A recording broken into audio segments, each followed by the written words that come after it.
Hey, what's up? Five Ace Garage here, and today we're on our 1989 Grand Wagoneer.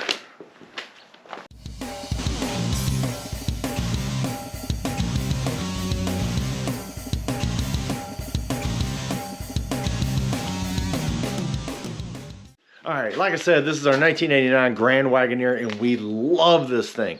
Take the whole family out, cruise it around. It rides like you're on a couch. I love the way this thing rides. I wouldn't say handles, but rides at least. That, and it turns a lot of heads. So what we're going to do today is a little bit different. We're not going to be turning any wrenches or anything like that, but we're going to go over the process of actually formulating a plan.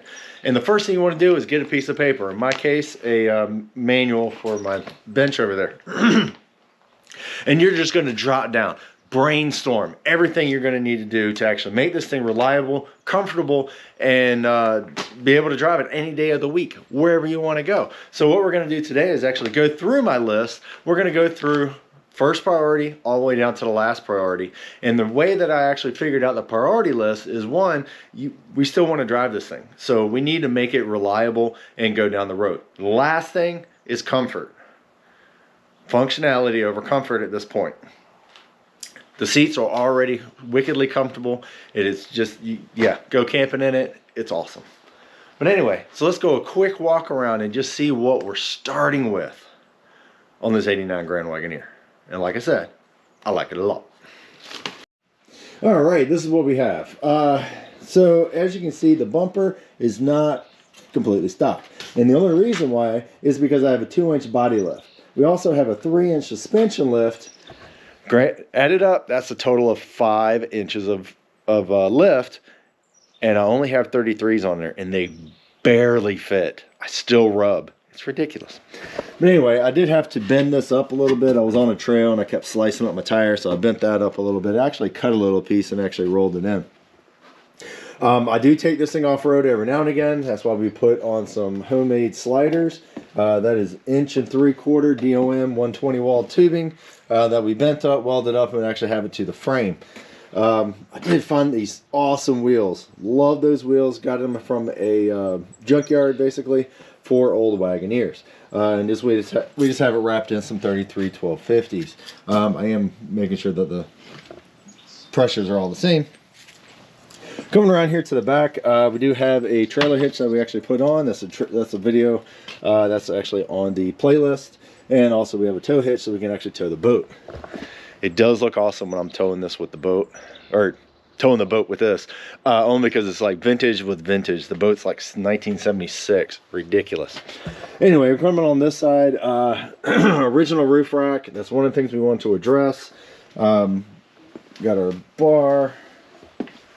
Wow.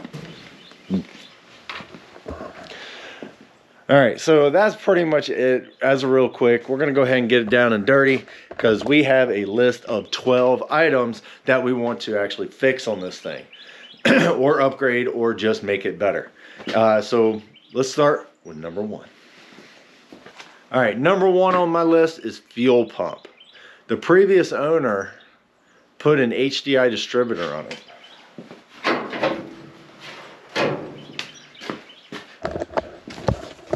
So the previous owner put one of these on there. And unfortunately with this on there, there's a diode somewhere that is not working properly. And the problem though is when you turn the key off, it doesn't shut off. So their solution was actually to put a electric fuel pump on it with a toggle switch. Now, I know some people, wiring is not their specialty. It's not something they do all the time. But oh my gosh, I am really surprised this thing has not burned to the ground. When I went up there and tried to look at the wiring, there wasn't a single grommet. There wasn't a fuse. It went straight to the battery. And all the power from that fuel pump went through a $2 little toggle switch. Wow. Okay, that has been corrected. I do have a relay on it. We've upped the wire. Diameter, gauge rather, and hopefully it's a little bit better. And we put grommets on there. But I'm going to show you why I really want to replace this thing. Alright, so here is the actual fuel pump that they put in. I did have to make a bracket because I needed to move it. I can't remember why, but I needed to. I think it may have been when I put the body lift on there. Anyway, so this is the fuel pump. It kind of comes in, goes to the tank, and it's okay. This is my new wire. That's just my ground. But anyway, just listen to how loud this thing is.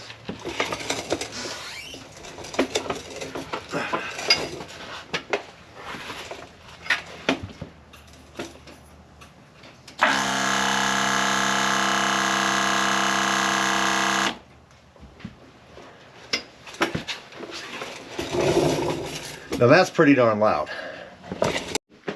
So we're gonna go ahead and order a mechanical fuel pump. It sits on the side of the block and it will just, when you crank the engine, it will actually pump fuel. So that's number one. We're gonna go ahead and fix that. Let's go to number two to get this thing rolling. All right, number two on my list is a cold air intake. Even though this looks awesome. I love popping open the hood. Let's get rid of that light. Pop under the hood and you see that ginormous air cleaner. I love that look, but it's not very practical. You got the headers right there, you got heat coming up. That's all steel, and all this heat just stays in here.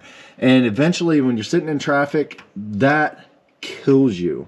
All of the fuel, all the air is so hot, it actually boils the fuel and it doesn't get into the carburetor. And then you stall out, and then you got to pump the crap out of it in order to keep it running. So that needs to be fixed. Now, the only issue, though, is that I don't really like the factory design of those things. It looks like it just kills power. So what I plan on doing is actually making a enclosure for this. Well, we're going to see. And then more likely, I'm not going to like it, and then I'm just going to order one. Haven't seen too many of them on the aftermarket. I do see a couple used ones and they still want a grip for it. But anyway, so it's gonna have like a snorkel, and this right here is the original air intake. So this gets funneled around here and then actually goes into the intake. That's not a lot, so we're gonna figure something else out for that. But that is important. Right now it runs, it's winter time, we're fine, but when I get stuck in traffic, that part sucks. So we're gonna want to go ahead and get rid of that guy.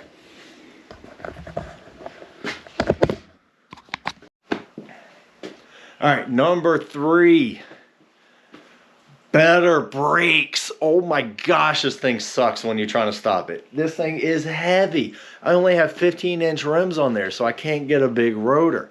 So what I would like to do, one, I want to fix the proportional. I really think that my proportional valve is not proportioning. No, when I hit the brakes, the other day it was raining. I was driving this thing. I hit the brakes really hard and the rears locked up before the fronts. That's not cool. We need to go ahead and get it to where the front brakes are actually doing most of the work.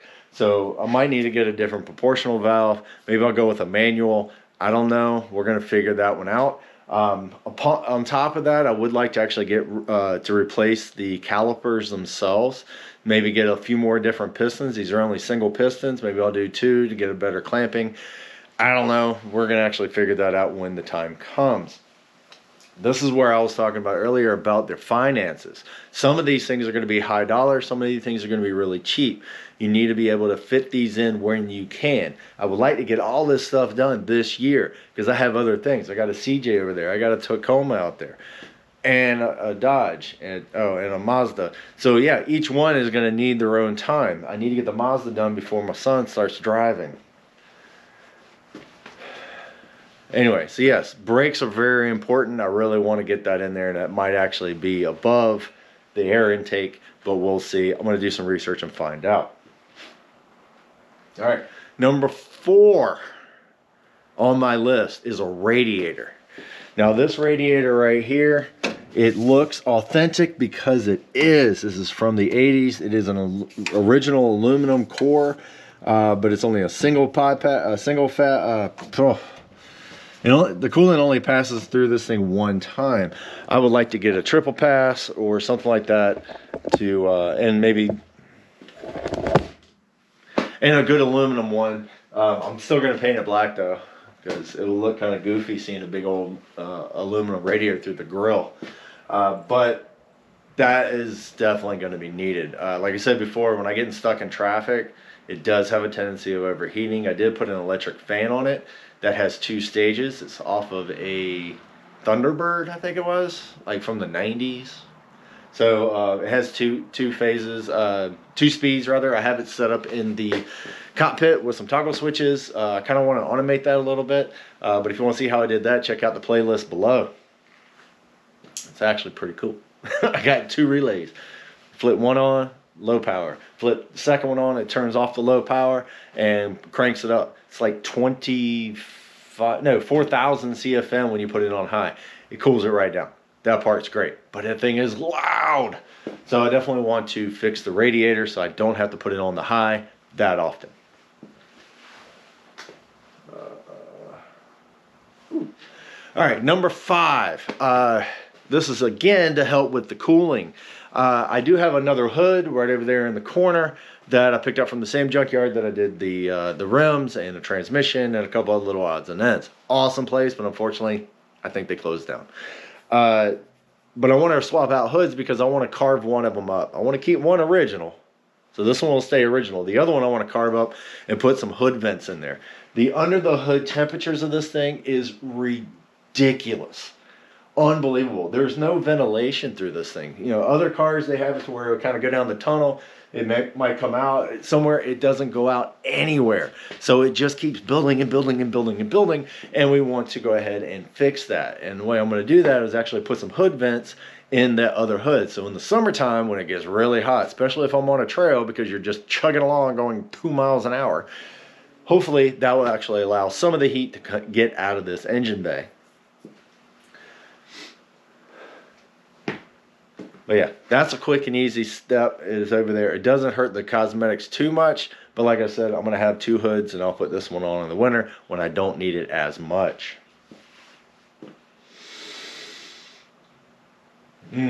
Number 6, and actually this one right here should not be that expensive. It's just going to be time consuming, which would be cleaning up the wiring. Okay, I will have to admit some of this wiring is me, some of it is previous owners, but bottom line, it needs to be cleaned up. Now I did put in a fuse box here. This is actually run off of a relay, which is this relay here. It's a 30 amp, and it covers all of this stuff here. Now most of this stuff is like fuel pump, because like I said, it didn't have a fuse on there before. It also has the relays for the fans. Now here's the relays for the fans, and that's actually wired all the way into that guy. Anyway, but as you can see, some of this wire is just in there. It's been spliced. Actually, you know, of all the wiring, this is the one part that drives me nuts. Yes, I ran this wire here. I don't even remember what it's for because all my labels peeled off. So I got to figure out a better way of labeling it. So this guy came up. It wrapped around my cruise control cable, and after I got everything in, I'm pinning it all up, and I'm like, damn. So I should have fixed that, but I haven't. But every time I open up this hood, my eyes go straight to that because it drives me nuts. I did put a grommet way down in there, but as you can see, all the wire is kind of messy. But that doesn't even come close to what's underneath the dash. All right, so I got my switches here for my fans, fuel pump, you know, that type of thing. That's just turns on and off the relay. But yeah, look at that. Oh my gosh, that needs to be fixed. Oh, that's horrible. Anyway, I got a relay there. That's part of the relay, but I think that's because it's a 5-pin relay. But yeah, all this needs to be cleaned up. I can't see it from the driver's seat, but I know it's down there. So all that stuff needs to be cleaned up. And actually, once I actually finish all that wiring, the biggest thing I'm going to do is document everything. I need to put it on a sheet of paper, stick it in the dash. Because I did some of this stuff like 5-6 years ago. I can't remember. And like I said, my labels peeled right off. The little sticky things, yeah, they suck. Let's not use those again. So anyway, all right, wiring is all fixed and ready to rock and roll. Number 7. All right, 7 and 8 are actually going to come in at the same time. Now, this is the original 360 5.9 liter AMC engine. It's a smog motor. It has 0 power. Makes a lot of noise, and it sucks up a lot of gas, but there is 0 power on this thing. I think I looked it up, and it was like 8.3 to 1 compression. We've come a long way since then, and we need to get some power on this thing. Now, I was asked in a previous video of what do you think I should do, as far as do I just change the heads, boost up the compression, and be able to make more power, or just throw an LS in there. An LS would be a lot more expensive and a lot more time consuming, mostly because either A, you get an adapter, but why would I keep a old 727 transmission that's a 3-speed with a huge LS in it? Okay, that means it's a transmission. Okay, the transmission doesn't connect to the transfer case, which is a chain-driven one. And then maybe I want to upgrade that. So yeah, as you can see the progression down the line is going to get expensive and time-consuming because everything still has to fit in here. I've seen some jobs that some other people did, and they look great. But man, it took them a long time. So what I was thinking about this is actually getting some heads. Edelbrock has some that are supported ones that will actually raise the compression just a bit, and then still run on pump gas and still work great. And then it's just pull the heads off, put the heads on, make sure your valve train is right, and then keep going on your merry way. It already has a cam swap in it, but I was going to look at the specs. I do have the form from the previous owner, and we'll make sure that that cam matches what we need for those heads. And then if I just swap out the heads, I don't have to change anything else. Everything else, the driveline is going to be all the same. We have Dana 44s, front and rear. That should be strong enough for what this thing is. I'm not talking about putting 800 horsepower on this thing. I would just like to get it up to at least 300 or above. And then the next one, number 9, would actually be fix the oil leaks. It's a Jeep. Jeeps just leak oil. No matter how new, how old, whatever, it's going to start leaking oil. It's just like my Dodge over there. The 12-valve diesel, you can fix all the leaks, which I've fixed twice, and then the thing vibrates so darn much, it's just going to leak again. All right, number 10. Now, number 10 is actually going to be something that I'm going to need your help with. Like I said before, we have a 2-inch body lift with a 3-inch suspension. The problem with that, with the body lift, which I don't really like, but it was a cheap alternative just to be able to fit 33s on this thing because they had like 31s on there before. Let's have some 33s and actually go off-road with this thing. Now, the problem though is that once you change the body, everything changes. That's why I have an electric fan on there, because the radiator moved up, fan stayed down here, it wasn't pulling anything through, and of course the shroud did not work. Electric fan kind of sort of fixed a lot of that, and it actually works pretty well, I would have to admit. But it also, your linkages, just everything, a bunch of little stuff has to change when you put a body lift on there. So my plan is actually put a suspension lift, and this is where I need your help. So if you have a 5 to 6 inch suspension lift on a Grand Wagoneer and it does not ride like a brick, please comment down below and let me know what you used, because I do want to actually change this up. The drive line, if I go any higher, all right, if I go 5 or 6 inches, that means I'm probably going to be changing drive shafts, but I kind of want to limit it to that. If you have a 6-inch lift on it and you didn't do a drive shaft swap on it, let me know that as well, because that's a huge expense. And I mean, do I really want to go? I mean, that's another reason why I went with the body lift at that time. Because if you go like 3 inches, you should be fine with the travel and this, that, and the other. But just let me know.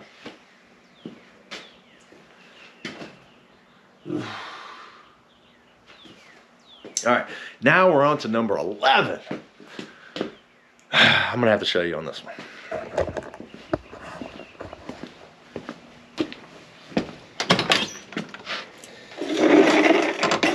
All right, number 11. Interior.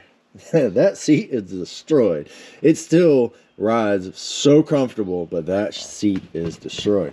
The carpets are all original. I have taken them out. I pressure washed them. I cleaned them up, but they still are original. Seats need to be redone. If you know a good way to actually get, I don't know, I just call this Aquatred, whatever, fabric, let me know. Hit me down in the comments. I've looked around, and a lot of this stuff is really hard to come by.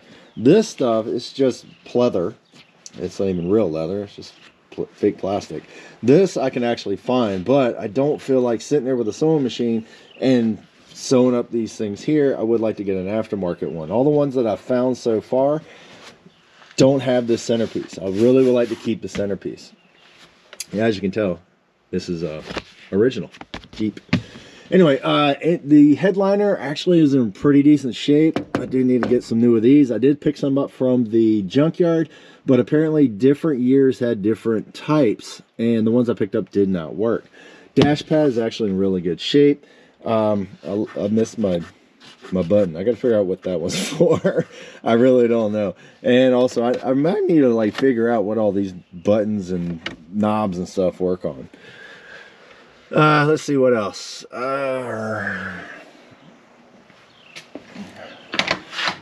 Oops. So the back seat is a little bit different. The back seat's actually in pretty decent shape. I might actually just leave it like this, but I do need to get it nice and clean.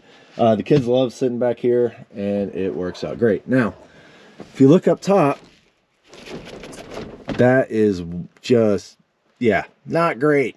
So I might need to get at least a new one from here back. And the reason why that is bowed so much is because this guy leaks. This is original. As you can see, that doesn't cinch down anymore. This one's actually even worse. It's actually pulling the threads out of the top. Now, I was thinking about putting some nutserts in there and actually fixing that, but this is where the main issue, the reason why that headliner is all jacked up. Now, this right here, as you can see, it's kind of a little rusted right now, but a tree limb came down, bow, hit this, dented this really bad. I did take the headliner out, and I had to use a 3-pound sledgehammer to get that steel back out. Tried body hammer, wasn't big enough. Tried ball peen, wasn't big enough. Had to go through a 3-pound sledge to get the big stuff out, and then I was actually able to use the body hammers and actually get that to come back out. Excuse me, I do need to work on that a little bit more to actually fill it. And I need to put something down there to keep the rust at bay. And then also, yeah, as you can see, all this stuff leaks. That's why I keep it inside all the time. Passenger side, basically the same thing. The seat is actually starting to rip a little bit.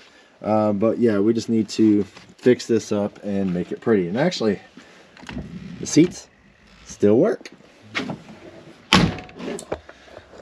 All right, then a couple little odds and ends around here. Like this right here, I don't even have a key to that, which I need to replace that. Obviously, windshield wiper, that's all broken. I did install some lights up here so that I can see behind me. All right, now we're on to the final one, number 12. Now, we've already fixed reliability. We fixed the heating. We fixed the wiring. We fixed, oh, wait a minute. There was one thing I didn't. I forgot to mention about the air conditioning. Okay, the air conditioner thing doesn't work. But if you're anything about the 80s or the 70s, you know that these little guys is the greatest air conditioner ever. You can have it pointed directly at you and it feels great. 100-degree weather, you stick up there, it's still warm. But it feels a whole lot better. Regular AC would actually feel a lot better on top of that. So yeah, we're gonna fix the AC. But anyway, number 12, and it's the least important because it actually already works, but it sounds like garbage, like hot garbage. The radio in this thing sucks. The head unit itself, it actually works. It works okay. You can put auxiliary, all this stuff. I would like to get one with a Bluetooth actually built into it. replace all the speakers, because I think they just went to like Walmart, picked up some old Jensen's, and it just rattles. They're not hooked up right. Every time the bass hits, the panels rattle. That's not cool. If you hear it on the outside, that means you got too much bass or you didn't insulate or whatever. But if you hear it on the inside, you have some bad mounting practices. So we need to fix all that.